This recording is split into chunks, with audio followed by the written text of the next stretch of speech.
Hello guys, welcome to our YouTube channel Maths Masti for you. प्यारे बच्चों, maths Masti for you YouTube channel पर आपका स्वागत है। पिछले वीडियो में आप लोगों ने क्लास 11th के मैथ एक्सरसाइज 1.3 के क्वेश्चन नंबर फर्स्ट, सेकंड और थर्ड देखे थे।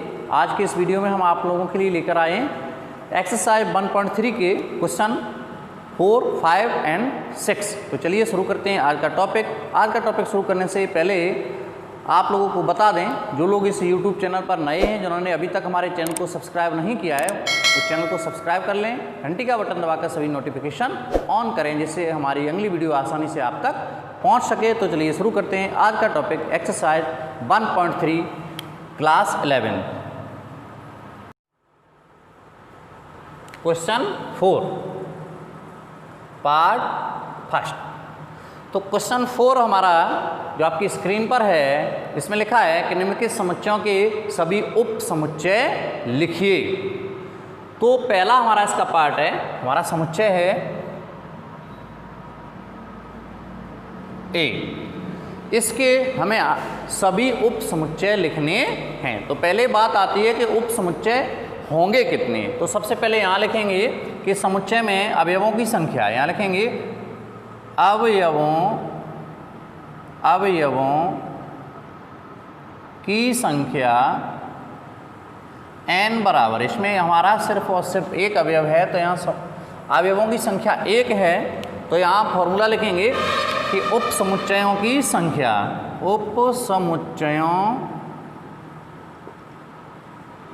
की संख्या फॉर्मूला होता है 2 पे पावर n। हमारा n का मान 1 है, तो हो जाएगा 2 पे power 1, this is equal to 2। यानी इसके हमारे जो उप समुच्चय हैं वो 2 होंगे। कौन कौन से होंगे? सबसे पहले यहाँ लिखेंगे उप समुच्चय बराबर, उप समुच्चय बराबर।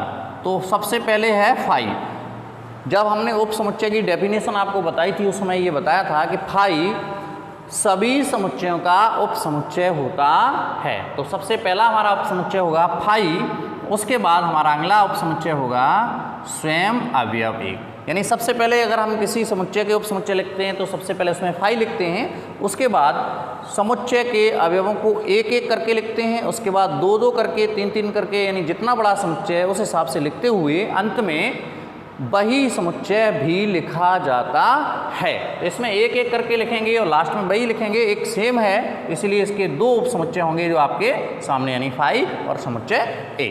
अब बात आती है पार्ट सेकंड। तो पार्ट सेकंड में हमारा लिखा है समुच्चय ए कॉमा बी। तो यहाँ जैसे समुच्चय दिया है ए कॉमा बी, तो इसमें देखेंगे हम अवयवों की संख्या, यानी अवयवों की संख्या n बराबर यहाँ है हमारी 2। तो उप समुच्चयों की संख्या, उप समुच्चयों की संख्या हो जाएगी 2 पे पावर n बराबर 2 पे power 2, this is equal to 4। यानी 2 का स्क्वायर होता है 4। यानी इसके हमारे जो उप समुच्चय हैं वो 4 होंगे। तो देखते हैं आगे कौन कौन से होंगे 4। तो यहाँ लिखेंगे उप समुच्चय बराबर, उप समुच्चय बराबर। तो उप समुच्चय इसके निकालेंगे, तो सबसे पहले हमें क्या करना है, लिखना है 5। यानी 5 सबका उप समुच्चय होता है, याद रखना है आपको। उसके बाद हम दिए गए समुच्चय के अवयवों को सिंगल सिंगल करके लिखेंगे। तो हमने लिख दिया समुच्चय ए, समुच्चय बी। जब एक एक करके हमारा लिख गया है तो अब हम 2-2 करके लिखेंगे। तो हमने जैसे ही 2-2 करके लिखा ए कॉमा बी, तो हमारा वही वाला समुच्चय आ गया है जो हमारा समुच्चय दिया गया है। तो दिया गया समुच्चय उसका अंतिम उप समुच्चय होता है। तो इस तरह से ये अंतिम उप समुच्चय हो गया है। अब हमारे गिन सकते हैं हम 1, 2, 3, 4, यानी इसके 4 उप समुच्चय हमारे पास मौजूद हो चुके हैं, यानी इसके उप समुच्चय बन गए हैं। अब बात आती है पार्ट थर्ड। तो पार्ट थर्ड में हमारा दिया है समुच्चय 1, 2, 3, यानी इसके 3 अवयव हैं और अवयव हैं हमारे 1, 2, 3। उप समुच्चय का चिन्ह बड़ा आराम से बनाएंगे, उतना ही अच्छा बनेगा। तो इसमें हमारी जो अवयवों की संख्या है वो 3 है, तो यहाँ हो जाएगा n इज इक्वल टू 3। अब यहाँ उप समुच्चयों की संख्या देखते हैं। तो यहाँ लिखेंगे उप समुच्चयों की संख्या की संख्या बराबर 2 पे पावर n। ये हमारा फॉर्मूला है उप समुच्चयों की संख्या ज्ञात करने के लिए, तो ये हमारा हो जाएगा 2p⁻3 this is equal to 8, यानी दिए गए समुच्चय के 8 उप समुच्चय होंगे। अब यहाँ थोड़ा ध्यान से हमें उप समुच्चय निकालने होंगे। तो यहाँ देखेंगे उप समुच्चय बराबर 8 उप समुच्चय निकालने हैं। तो पहला हो गया हमारा 5, उसके बाद हमें क्या करना है, समुच्चय के प्रत्येक अवयव को एक एक करके लिखना है। 1, उसके बाद 2, उसके बाद हमारा हो जाएगा 3, उसके बाद जब एक एक करके लिख दिया है तो 2-2 करके लिखेंगे, तो ये हमारा हो जाएगा 1, 2, उसके बाद हो जाएगा हमारा 2, 3, और ये हमारा हो जाएगा 1, 3, 1, 2, 3, 4, 5, 6, 7 हो चुके हैं, और लास्ट में हमारा 8वें नंबर पे आएगा सेम वही समुच्चय जो हमारा दिया गया है। तो ये हमारा दिया है समुच्चय 1, 2, 3। तो इस तरह से इसके हमारे पास 8 उप समुच्चय हो गए हैं। अब देखते हैं नेक्स्ट पार्ट, यानी 4 नंबर। तो 4 नंबर पे हमारा समुच्चय दिया है 5, ओनली दिया है 5। तो दोस्तों आप लोग जानते हैं 5 क्या है, ये रिक्त समुच्चय का उदाहरण है होता है, इसमें कोई भी अवयव नहीं है, यानी ये समुच्चय चिन्ह में बंद नहीं है, इसलिए ये अवयव नहीं है, ये रिक्त समुच्चय का एग्जाम्पल है या प्रतीक है। तो यहाँ अवयवों की संख्या जो है n बराबर हो जाएगी 0। तो उप समुच्चयों की संख्या का हम फॉर्मूला लगाएंगे, तो ये हमारा हो जाएगा उप समुच्चयों की संख्या बराबर 2p⁻n this is equal to 2p⁻0। जब अंकगणित की यानी अंकों पर घात 0 लगी हो तो उसका मान होता है 1। किसी भी अंक पर अगर 2p⁻0 चाहे 5p⁻0 लिखा हो, चाहे 10p⁻0 लिखा हो, तो उसका मान हमेशा 1 होगा। तो यहाँ हमारा एक उप समुच्चय होगा, तो यहाँ लिखेंगे उप समुच्चय बराबर, तो अगर हम उप समुच्चय निकालेंगे तो हमारा उप समुच्चय हो जाएगा वही वाला जाना पहचाना पुराना वाला 5, क्योंकि 5 सभी समुच्चयों का उप समुच्चय होता है, चाहे वो रिक्त हो या एकल हो या परमित अपरिमित जो भी है, 5 सबका उप समुच्चय होता है। तो यहाँ एक हमारा उप समुच्चय है 5, तो 5 का उप समुच्चय 5 ओनली, ये आपको याद रखना है। चलिए अब इसको हटा देते हैं, नेक्स्ट क्वेश्चन आपके लिए, उसके बाद देखते हैं क्वेश्चन नंबर 5। तो जो लोग हमारे चैनल पर नए हैं, जिन्होंने अभी तक चैनल को सब्सक्राइब नहीं किया है, वो पहले चैनल को सब्सक्राइब करें, घंटी का बटन दबाकर सभी नोटिफिकेशन ऑन करें, जिससे हमारी अगली वीडियो आसानी से उनको मिल सके। आपको यहाँ क्लास 9, 10, 11th और 12th के NCERT मैथ के सभी एक्सरसाइज के सॉल्यूशन बिल्कुल फ्री में मिलेंगे। चलिए देखते हैं क्वेश्चन नंबर 2, तो सॉरी क्वेश्चन नंबर 5। तो 5 नंबर पे लिखा है कि PA के कितने अवयव हैं यदि A = 5। दिया है कि A = 5, क्वेश्चन नंबर है 5, दिया है इसमें A = 5, यानी समुच्चय बराबर 5 होता है रिक्त समुच्चय, इसमें कोई भी अवयव नहीं है। तो इसके कितने, यानी PA में कितने अवयव होंगे। अब बात यहाँ आती है PA, पूछा है PA = क्वेश्चन मार्क। तो PA होता क्या है, PA होता है घात समुच्चय। जब हमने समुच्चय के बेसिक में पढ़ाया था, आप उसमें जाकर के देख सकते हो पिछली वीडियो में।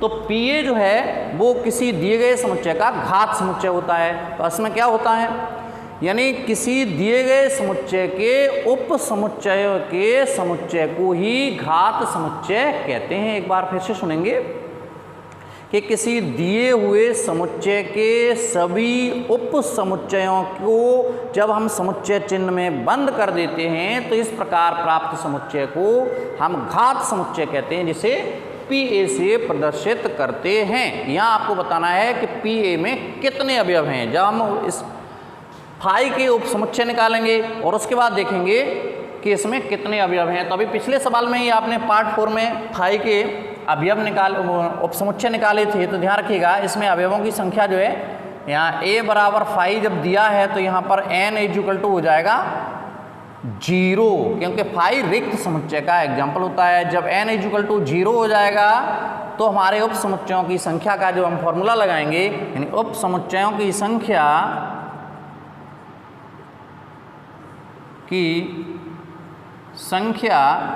बराबर 2 पे power n, this is equal to 2 पे पावर 0 बराबर 1। जब हमारे उप समुच्चय होंगे 1, जो Pa हमारा ये उप समुच्चयों का ही समुच्चय होता है, तो जब हमारा उप समुच्चय सिर्फ 1 है तो Pa में भी अवयवों की संख्या जो है 1 होगी, यानी Pa में अवयवों की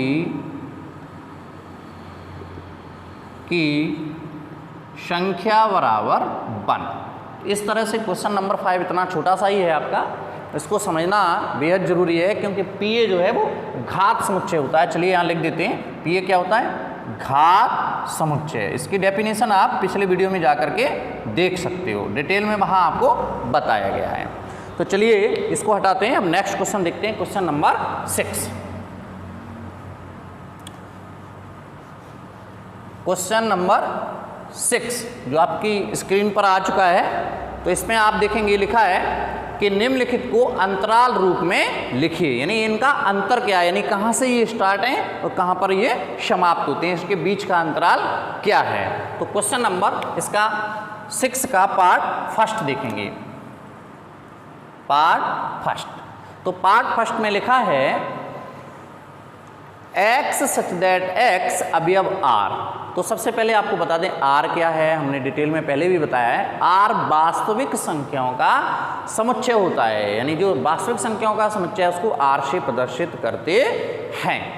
तो x अवयव x सच दैट x अवयव r जो -4 से बड़ा है और 6 के बराबर है या 6 से छोटा है, तो इसका आपको अंतराल लिखना है। तो फर्स्ट का अंतराल सीधा सीधा उसमें बताया ही गया है, अंतराल बराबर हमारा हो जाएगा यानी -4 से लेकर 6 तक +6, यानी 6 के बराबर भी, अगर 6 से छोटे की बात करता तो यहाँ पर हम 5 लिख सकते थे। तो ये हो जाएगा हमारा -4 से 6 तक, ये इसका अंतराल है। अब बात आती है सेकंड पार्ट की। तो सेकंड पार्ट में देखेंगे क्या लिखा है। सेकंड पार्ट में लिखा है x सच दैट x अवयव r -12 से बड़ा है और -10 से छोटा है। तो हमें क्या करना है, इसको भी लिखना है अंतराल। तो इसका अंतराल आपका हो जाएगा अंतराल इज इक्वल टू यानी -12 से लेकर -10 तक इसका अंतराल है। अब पार्ट थर्ड की बात करते हैं। तो पार्ट थर्ड का अंतराल कैसा है। तो पार्ट थर्ड हमारा क्वेश्चन कहता है x सच दैट x अवयव r 0 से बड़ा है और बराबर है तथा 7 से छोटा है। तो ये हमारा अंतराल रहेगा, बीच का अंतराल, यानी इसका अंतराल हमारा हो जाएगा इक्वल टू 0 से 7 तक। पार्ट 4 जिसका लास्ट पार्ट है, इसमें लिखा है x सच दैट x अवयव r, जहाँ x जो है वो 3 के बराबर है और 3 से बड़ा है और 4 के बराबर है और 4 से छोटा है। तो इसका हमारा अंतराल हो जाएगा, यानी 3 से सब अक्षर आया है यहाँ पे, तो ये हमारा हो जाएगा 3,4। एक 3 है और एक 4 है, तो उनको सिंपल ही करना है, बहुत सिंपल क्वेश्चन है, इसमें कुछ नहीं करना है आपको। जहाँ से वास्तविक संख्याओं का दिया है यहाँ से यहाँ तक है, बस उन्हीं को आपको सिर्फ दर्शाना है यहाँ पे। इस तरह से ये क्वेश्चन नंबर आपका 6 समाप्त होता है। तो दोस्तों आज के वीडियो में सिर्फ इतना ही, मिलते हैं अगले वीडियो में, तब तक के लिए नमस्कार, जय हिंद, वंदे मातरम।